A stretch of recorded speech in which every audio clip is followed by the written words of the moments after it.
Imo ang himaya o kadungganan, ipataas ang kamot sa pagsimba, ngalan mo dayon. Lord Jesus, imong gamhanang balaang espiritu, mamuhat ka sa ngalan sa gahom sa imong balaang dugo. Balaang espiritu, mamuhat ka sa matag usa. Mamuhat ka, balaang espiritu. Kalayo sa balaang espiritu. Kunsad aning dapit. Kunsad aning dapit. Kunsad aning dapit. Pinagi sa gahom sa imong balaang dugo. Kunsad aning dapit. Inutusan ko ikaw sa ngalan sa gahom sa balaang dugo. Kunsad aning dapit. Rakaya shidi di sandar rabakaya.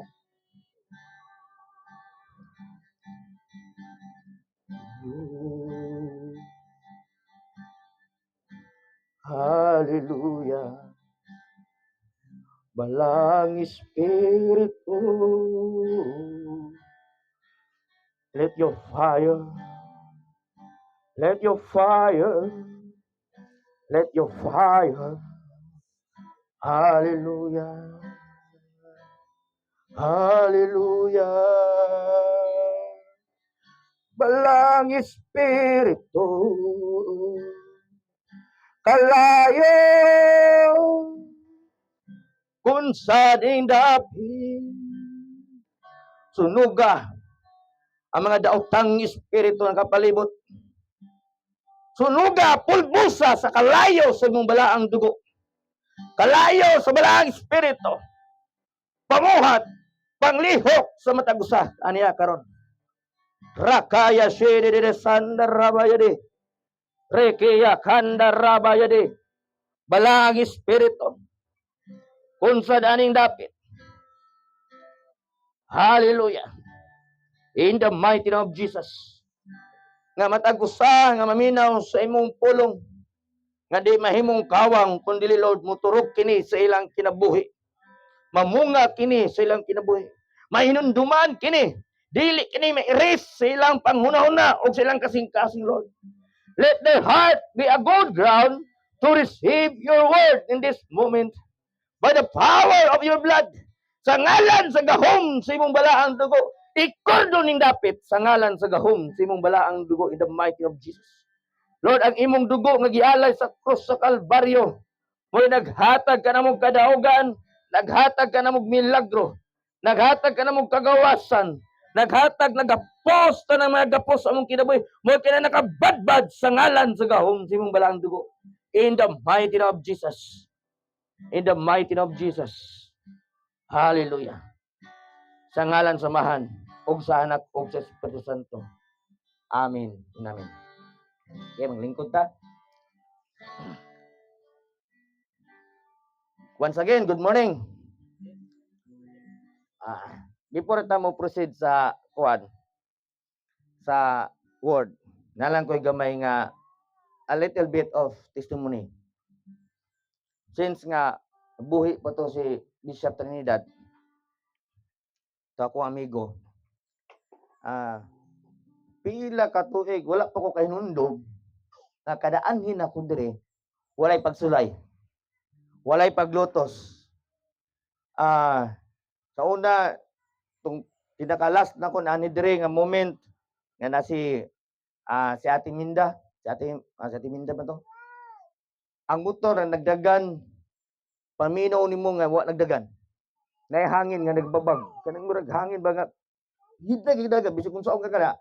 Nya panto nga motor kaning power ko to nga motor. Kaya tagiya to mekaniko. Gahapon lagi. Padulong ko dire, guban kog Trinto, guban ko Santo Rosario. Grabe gi pagsulay. Kada anay ginako na dire. Ngano man na siya. Tistingan sa nistanas nga di makaabot ang iyang lagad. Mao gina dire, mao gina mga revelasyon nga naa gyud nay tistingan gina sa demonyo o kanang daotang espiritu nga di ka maka-proceed. Pero tungkol sa ato ang nagkambang gahapon nga matod pa nila baklay kabaw na lang.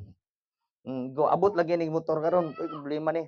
Abot gini didto, sulbad gini. Pag abot igo gyud sulbad karon okay nang motor.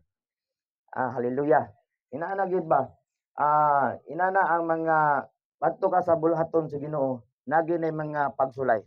Naay mga paglutos, naa ng normal naman na. Ang dili normal na kawa ka niagi og pagsulay. Ang dili na sa normal. O na kay mga pagsulay, ngano man gusto ipadayag sa Dios ang victory o kadaugan. Wala ko'y budget. 12 pesos na nabilin sa akong GCash. Ang actual na ko 50 pesos. Yan ko Lord, unsaon ako din dapat ko Trinto. Nawag ko sa akong kaubang bishop diya sa Trinto, otro pud way budget. Nawag po ko tikas, pero way budget. Ngayon ko Lord, asa ko ani paingon ni ron. Nakanundom din ko sa ako ang deputy sa Davao City Command. Ngayon ko deputy, naka-extra budget diya. Sa naman direktor. Ang problema na to, na ako ron, money, natabo na ako sa Trento. Sa pilay mong kinahanglan, sindi lang kog mga wad to. Kay para masulbad ni, makaproceed kog bayugan.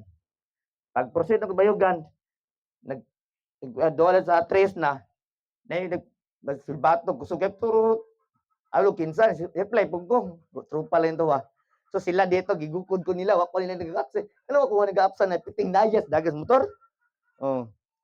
Ambot pasabot ato, dili gusto sa Dios ipanungon ko kay malangan ko basta naato sila. Samot og kalangan. Inana gyud. Karon we great and happy birthday sa atong pinalanggang inahan. Ato si Ate Banji. Happy birthday te. Happy birthday.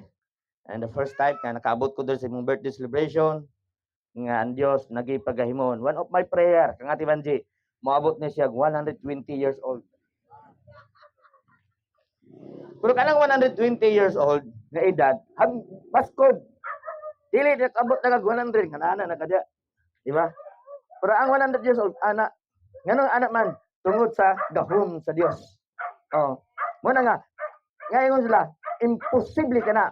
Nay nag-ingon sa kuha nga kanang babae nga normal, ang babae nga normal dali gid na mabuntis. Dali gid na siya nga magkaroon og anak. Pero ang dili normal kan menopause na ka, ya 75 na senior citizen, malaganan kog prayer anak, ampuan ako nga mabuntis. Ngano